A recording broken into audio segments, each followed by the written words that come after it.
Oke teman-teman, kita ketemu lagi di sini. Perkenalkan, nama aku Muhammad Fathul Falevi dari Teknologi dan Otomasi dengan tim 3 digit akhir 050. Di sini aku akan menjelaskan tentang SPI bus dan juga storage pada job sheet bab 7. Langsung saja kita mulai. Oke. Pertama ada capaian pembelajaran. Di sini ada teori. Pertama ada SPI. Teori SPI itu kita harus memahami konsep serial peripheral interface full duplex dari master slave. Lalu ada storage. Di sini storage ini mampu mengintegrasikan media penyimpanan eksternal atau SD card pada microcontroller. Nah, lalu ada analisis data, melakukan analisis terhadap transfer data berkecepatan tinggi dan manajemen file. Oke. Sini konsep dasar SPI bus ini utama komunikasi 4 kabel.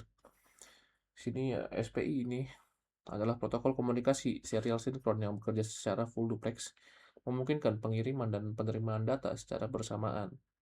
Sini ada MOSI, artinya master out, slave in. Lalu ada MISO, yaitu master in dan slave out. Dan ada SCK atau serial clock. Dan ada sini CS dan SS, yaitu chip select dan slave select. Lalu sini ada gambarnya. Bisa kita sini MOSI pada SI, lalu sini ada MISO pada atau slave out, dan SCLK atau serial clock. Sini ada master mengirimkan pada 4 jumlah slave, jumlah 4 slave.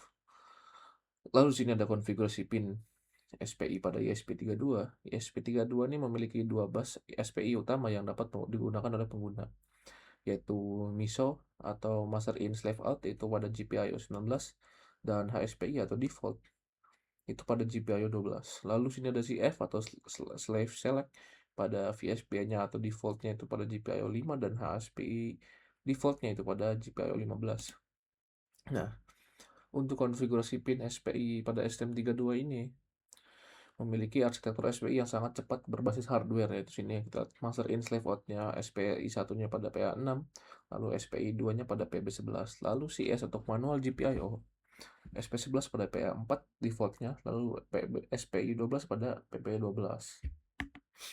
Oke. Sini ada SPI dan juga I2C comparison. Ini SPI ini lebih cepat dibandingkan I2C.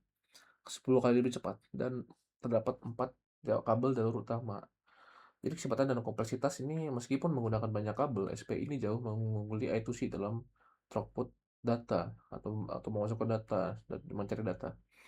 Menjadikannya standar utama untuk storage dan display resolusi tertinggi, terutama kita akan menggunakan OLED. Nah, ini penyimpanan eksternal, micro SD dan file system. Dalam praktikum ini, kita akan mengintegrasikan modul micro SD menggunakan protokol SPI. Jadi, datanya akan dikelola menggunakan FATFS atau FAT32 pada SD card. Jadi manajemen filenya ini read, write, dan append. Lalu struktur foldernya ini pengelolaan directory data logger, dan detail FS ini atau SPI FSS ini opsi storage pada flash internal ESP32. Oke. Lalu sini ada daftar 12 program yang ada di ESP32. Ini inisialisasi DSD, yaitu deteksi card dan mounting file system. Lalu create file untuk membuka file teks baru secara programatik. Lalu write data untuk menulis string statis ke dalam file. Lalu append data untuk menambah data tanpa menghapus konten lama. Lalu ada read file untuk membaca konten, delete file untuk menghapus, directory ops untuk membuat dan menghapus folder, check info untuk membuat total kapasitas dan sisa memori, formatting untuk membuat ulang media, data logger simulasi penyimpanan, lalu CSV untuk menyimpan data dalam format tabel.csv, dan multi SPI untuk mengakses SD card dan sensor SPI bersamaan.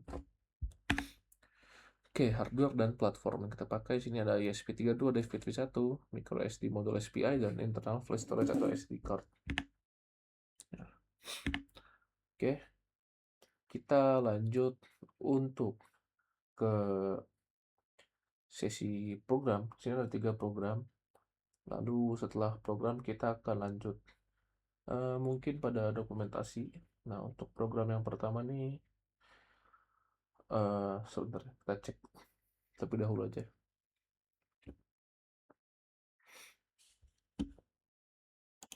Oke, ini sudah di program yang pertama teman-teman. Saya lihat sini. Lanjut kita pembahasannya. Jadi inti program ini adalah menggunakan fitur hardware interrupt pada ESP32 untuk mendeteksi kapan sebuah tombol ditekan dan dilepas secara instan, tanpa harus menekan di dalam loop. Hasil hitungannya kemudian ditampilkan secara real-time ke layar OLED SSD 1306. Dari ini langsung aja kita pada intinya, karena ada 3 program di sini.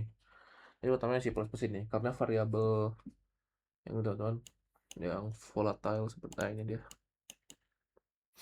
3 ini. Jadi karena variabel-variabelnya diubah secara dalam sebuah fungsi interrupt service atau rutin atau IASR, kita wajib menggunakan keyword volatile.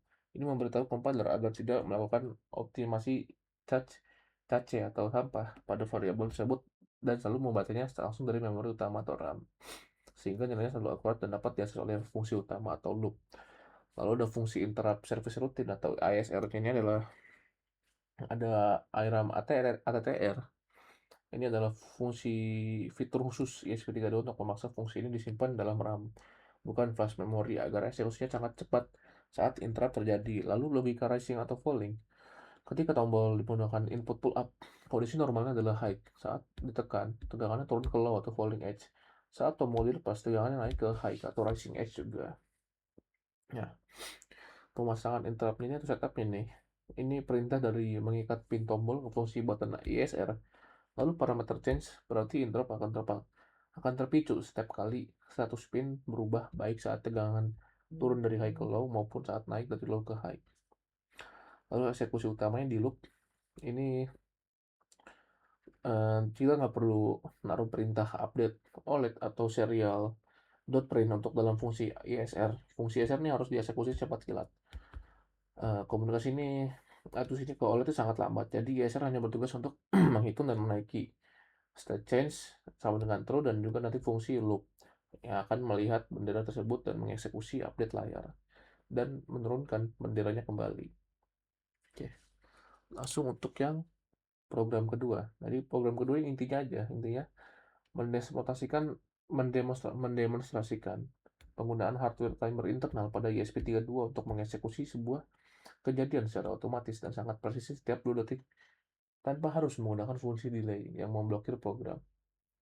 Dengan mengatur prescaler di angka 80, timer dipaksa berdetak setiap 1 mikrodetik dan akan memicu interrupt service routine atau ISR tepat di hitungan ke 2 juta. Fungsi ISR ini yang berjalan di latar belakang tersebut kemudian memberikan sinyal bendera atau timer flag secara aman. Dan dilanjutkan dengan ditangkap oleh fungsi loop utama untuk memproses tugas-tugas yang lambat, seperti memperbarui layar OLED dan menyalakan LED, lengkap dengan mekanisme penguncian register atau port mux type. Nah, untuk menjamin data hitungan tidak rusak atau tumpang tindih saat interupsi terjadi.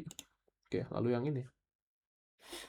Ini programnya adalah membangun sistem monitoring suhu dan alarm peringatan secara otomatis menggunakan sensor suhu atau kelembapan DHT22 yang hasilnya divisualisasikan ke layar OLED SSD 1306. Microcontroller ini akan mengevaluasi data secara terus-menerus. Jika suhu terdeteksi melebihi batas 30 derajat, sistem yang akan masuk ke dalam situs alarm dan menyalakan LED dan menampilkan peringatan warning, atau bisa jadi LED menyala. Untuk mematikan peringatan tersebut, program mengadakan fitur hardware interrupt pada pin tombol yang memungkinkan pengguna untuk mereset alarm dan mematikan LED seketika tombol ditekan atau falling edge tanpa harus tertahan oleh jeda pembacaan sensor, teman-teman. Oke, kita lanjut ke tadi pembahasan program dan juga PowerPoint sudah. Seperti biasa, kita akan lanjut ke bagian dokumentasi pada sesi praktikum.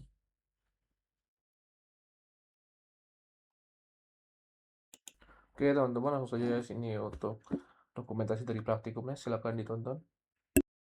Jadi pada percobaan kali ini kita menggunakan LCD TFT dengan menggunakan microcontroller yaitu ESP32 sebagai microcontrollernya, dan di sini untuk programnya ini adalah contoh dari program yang dipakai, dan di sini setelah di running seperti ini dia akan menunjukkan pada serial monitor yaitu teks yang akan dimunculkan di LCD-nya, dan yang akan dimunculkan yaitu adalah berupa tulisan seperti ini. Dia akan berubah-ubah dengan konfigurasi yang sudah ditentukan seperti ini.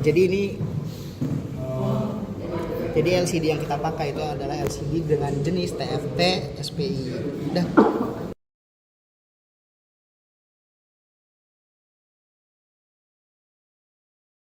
Program kali ini kita menggunakan STM32 dan juga ESP32 yaitu sebagai sebagai koneksi antar mikro. Dan di sini ini STM32 di sini sebagai sebagai penerimanya melalui debugger ini, dan juga untuk ESP32 itu sebagai pengirimnya. Nah, jadi untuk hasil output yang akan dimunculkan pada LCD itu adalah seperti ini. Nah, dia akan menampilkan tulisan automation. Fadli pekok. Udah. Cowok tadi. Woi, piye sih? Ada output yang akan dihasilkan dari LCD dari model TFT, yaitu adalah seperti ini. Dia akan menampilkan tulisan automation dan juga engineering secara bergantian. Dan di sini ini kita menggunakan dua ya nih tulisannya, dan warnanya juga akan berubah mengikuti dari tulisannya. Di sini kita jadi menggunakan dua ini ya, dua mikro ya komunikasinya, yaitu STM32 dan juga ESP32. Seperti itu.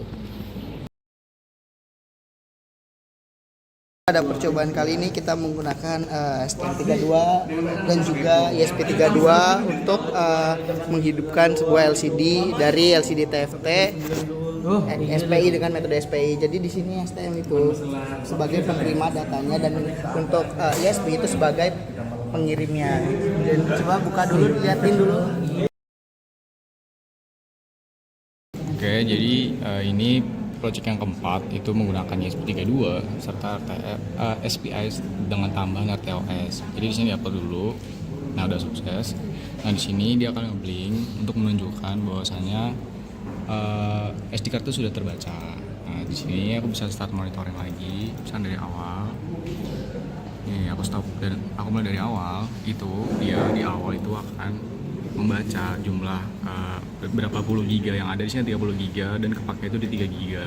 Dan di sini jumlah pembacaannya untuk beberapa kalinya gitu. Dan di sini bahwasanya ketika ngeblink LED-nya itu menandakan bahwasanya SD card-nya sudah terbaca dengan baik seperti itu. Nah, di sini untuk wiringnya, di sini menggunakan pin 2 untuk LED serta yang lain-lain. Di sini ada CS di 5, SCK di 19, MOSI di 18, dan MISO di 23. Lalu VCC dan ground di sini menggunakan VIN, jadi nggak pakai 3,3, tapi pakainya VIN. Sudah terbaca dan sudah berhasil. Terima kasih. Jadi intinya kita Oke teman-teman, mungkin seperti itu untuk dokumentasi dan juga pembahasan video pada praktikum kali ini. Mohon maaf bila kesalahan. Terima kasih telah menonton sampai akhir. Terima kasih. Wassalamualaikum warahmatullahi wabarakatuh.